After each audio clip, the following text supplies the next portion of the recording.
straight out of the gates to tell you that over the next 5 weeks here on Birds, Huddle, and our website, NBC Sports Philadelphia.com, we'll be counting down the top 25 most important Eagles heading into the 2023 season. The roster is stacked with talent, so it wasn't easy to place these guys for sure. We'll kick things off with number 25 a little later on.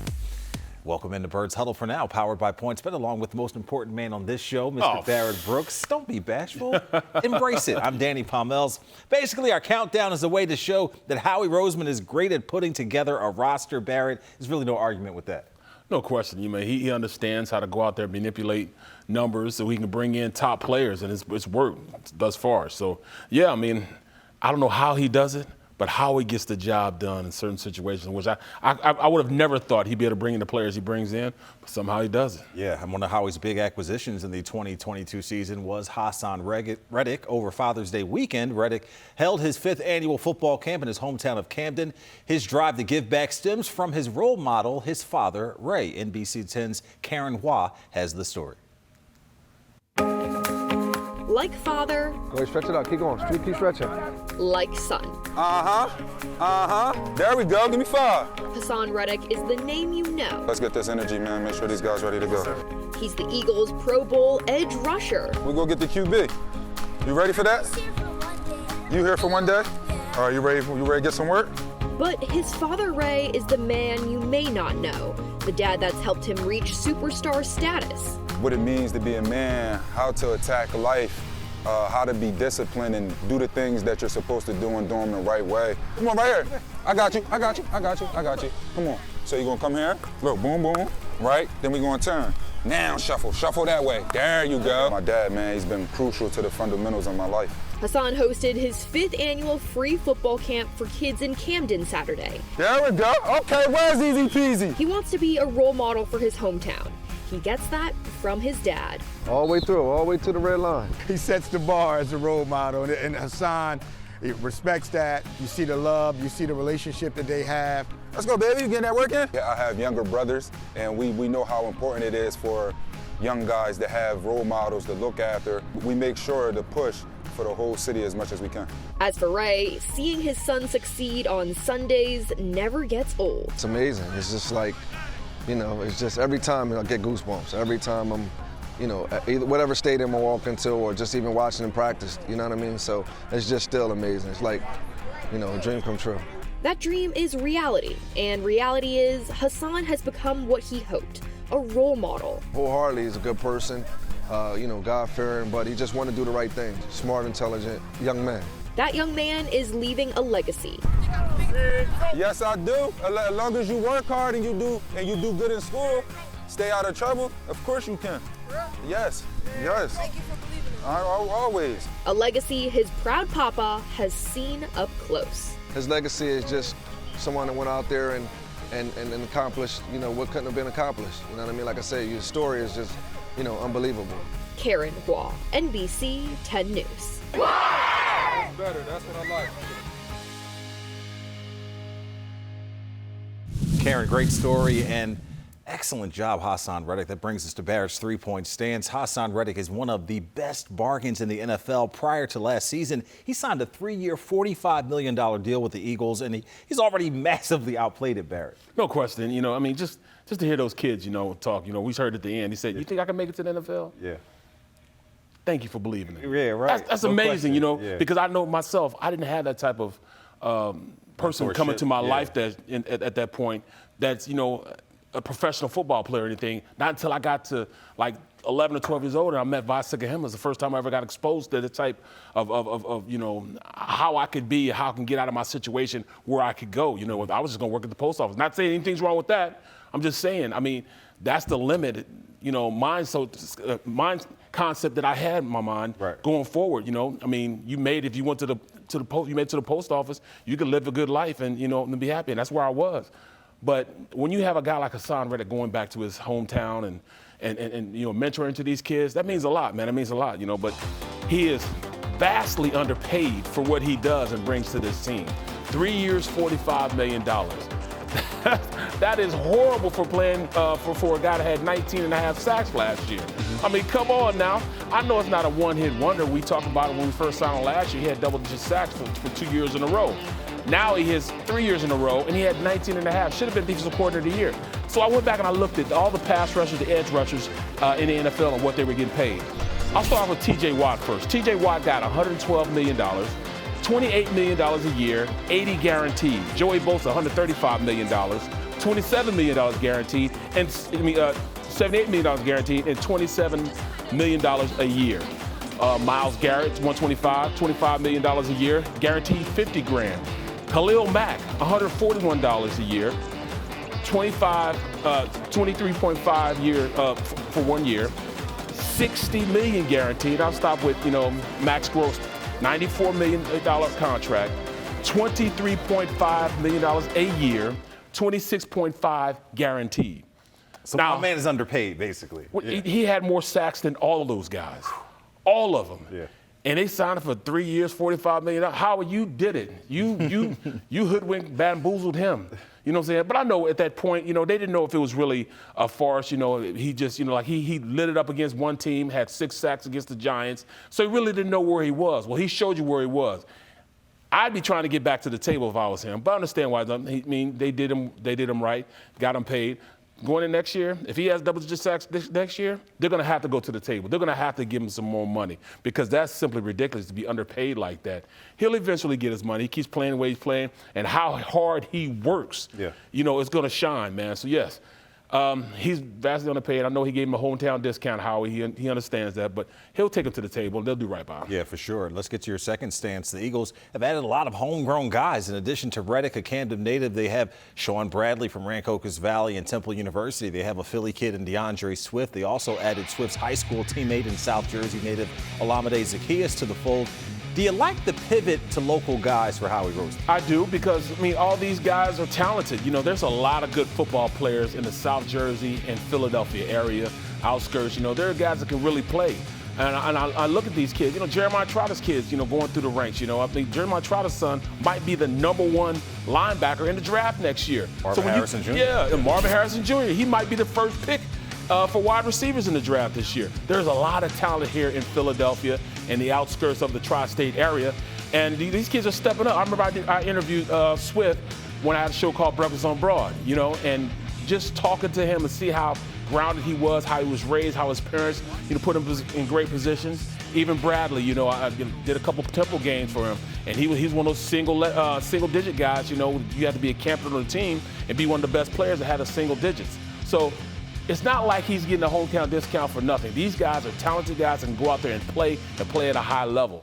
I love the fact that he's able to get them underneath the cap for a hometown discount. Bradley, even though he's a special team player, he's a great special team player. Hassan led the NFL in sacks. Swift, he's going to be that versatile back they're looking for to open up the offense in the passing game, screen game, even maybe running in between the tackles. All of these guys together are what you need to fill a team. Talented players you need the team. It just so happens they're from this Philadelphia tri-state area. Yeah, I'm looking forward to see what Zaccheaus has to offer, maybe be the third receiver. They played with Swift together. That was a powerhouse team that they have there, and they need a slot player. They're going to put some heat on some guys on this team. Right. He's quick, had about 600 yards receiving last year, and they didn't even have a quarterback there. They've got a quarterback here. OZ going to make some things happen, man. I can't wait to see this guy play in his system. Nick Sirianni loves some competition. And let's get to this third and final stance. Some sad news to pass along. The Eagles lost a legend and Hall of Fame offensive lineman Bob Brown, who passed away over the weekend at the age of 81 in Oakland, California. Brown was drafted 2nd overall by the Eagles in 1964 out of Nebraska. He played for the Birds from 64 through 69. He made 6 career Pro Bowls, including 3 with the Eagles. Brown also played for the Rams and the Raiders. He was named to the NFL's All-Decade team in the 1960s. Barrett, he was considered one of the most dominant players of his era. John Madden called him the most aggressive lineman that ever played. That's some pretty high praise, B. No question. He had a defensive mentality. He went out there, he wanted to really bring it to you first. I say all the time, I got to get you before you get me. He definitely lived by that mentality. The way he finished blocks, he was just a mean dude, man. And we lost a great one in him, man. I want to be able to say that, he should have been an Eagle forever. You know what I'm saying? Well, hey, he's coming back, and at this point, he will be an Eagle forever. 81 years old, lived a full life.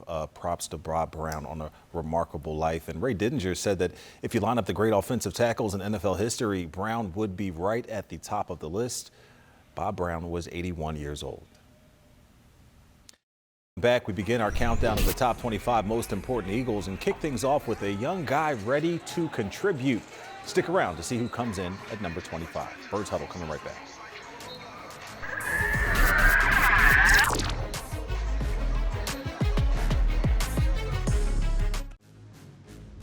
Birds Huddle is powered by PointsBet. It's time to get your swagger back with PointsBet Sportsbook. PointsBet, your move.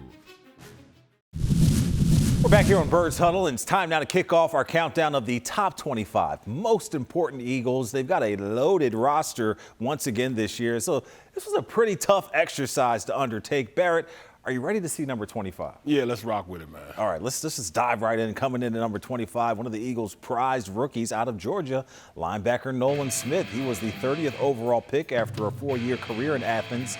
He is expected to be part of the pass rush rotation this season. Barrett, how much of an impact can he have in year one? I love the glasses. He looks like Clark Kent and Superman when he's on the field. But how much of an impact can he have? He could be a definite impact, And you look at his sack production when he was in college. He really didn't have a lot of sack production simply because the team was so good, number one, that they barely played in the second half. They were blowing teams out that much. And then you have to look at the players he played with. Out of that defensive line, all of them got drafted. The linebackers and defensive line, all of them got drafted the last 2 years. The entire defense, right, even safeties and everything else. So they were so good that they really didn't get an opportunity to show exactly what he can do. But he will at this level. He has the same measurables if you look at Hassan Reddick, 6'2", 6'3", around 240 pounds. But hey, Hassan Reddick ran a 4.5 and he had 19.5 sacks last year. This kid ran a 4.3, a 4.3. Mm-hmm. So I can only imagine putting him in this defense. I know Sean decides like, oh my God, where am I going to put him? He got a plethora of guys he can put out there. He's got Sweat, he's got BG, Hassan Reddick. Can you imagine Hassan Reddick on one side, Nolan Smith on the other side? Then you had guys, the big fellas up front, collapse the pocket, whether it's Fletcher Cox, Jalen Carter, or even Davis, collapsing that pocket. And then those people were trying to race to the quarterback from the outside. It's going to be tough. They're going to be vicious on those quarterbacks this next year. If he can go out there and stay healthy, I truly believe he could be one of those guys that could be, I'm saying a double-digit sack guy, just on the third down plays he's going to have because he's just so quick and so fast. And you have to be able to allocate resources to stop him. So, all right, do you stop Hassan Reddick with 19.5 sacks over on one side? Or do you slide the line or send a running back to Nolan Smith, a young guy who's just getting in the lead, but he runs a 4.3 40? Right. I think I'm going to slide the line and bring the chipper over to Hassan Reddick. That means he's going to be one-on-one on this side with the tackle. Yeah. It might be over. Some ankle bend, getting skinny around the corner. Come around that corner, bend. You got to, come around the corner. Goes to show just how deep this roster is that a guy that probably many people would have been okay with at the 10th pick is number 25. I was cool with it. Yep. Yeah. I was definitely cool with it because I really thought he was a guy that can come in with the talent, especially in this system. And they already have a game plan on what they want him to do because they had Hassan Reddick go out there and show exactly what he could do. And the kid works so hard, We're talking about a guy, like on one of the best defenders on the field the entire year last year in the college football level. All right, you talked about his sack production. He never had more than 4 sacks in the season at Georgia. So I know you mentioned the fact that they were so up on teams that he didn't play much in the second half, but what are the realistic expectations for him long-term in the NFL? Realistic expectation is he becomes a situational player, comes in on third downs and influences the game that way. Mm-hmm. Of course, they're going to send a protection over to Hassan Reddick because he's shown you can't block it with tight ends. Ask the 49ers. Mm-hmm. Those dummies did it twice, knocked both quarterbacks out the game. You can't send that. You got to make sure you have a big guy to tackle on him and maybe a chipper with the back or a tight end. So that means on the other side, when you do put Nolan Smith in the game, he's going to be one-on-one against the tackle. Now, as a tackle, you're 300-some pounds, you're going backwards. You're going backwards. This guy can outrun you running forwards because he run a 4.3 40. Imagine a guy trying to get out there and block this guy. And if he has a two-way go, it'd be hard to get those guys and stop him too. one-on-one with an offensive tackle. Some time has passed since the draft, and we've gotten to hear, a little bit about these guys' personalities. And Nolan Smith definitely is one of those people who likes to let his presence be felt and his voice be known. What do you think about the leadership he brings to this Eagles offense? Well, number one, he's going to be comfortable here because all those guys from Georgia. You know what I'm saying? He's got like 5-6 guys from Georgia playing with him. You had Swift, you had Nolan, you got Davis. Just so many guys from that Georgia team. Yeah. So he's going to be comfortable inside the building. Number two, his hard work is going to express it more than what his mouth says. But he just has a great he has a great suaveness about himself. You know what I'm saying? He's cool. He's down to earth. He's just going to give it to you. You know what I'm saying? And he'll let you receive it, man. You know what I'm saying? He's a funny guy. As far as suaveness, takes one to know one, right? We'll continue the countdown tomorrow here on Birds Huddle with number 24 and take it all the way down to number 1. So be sure to tune in every day.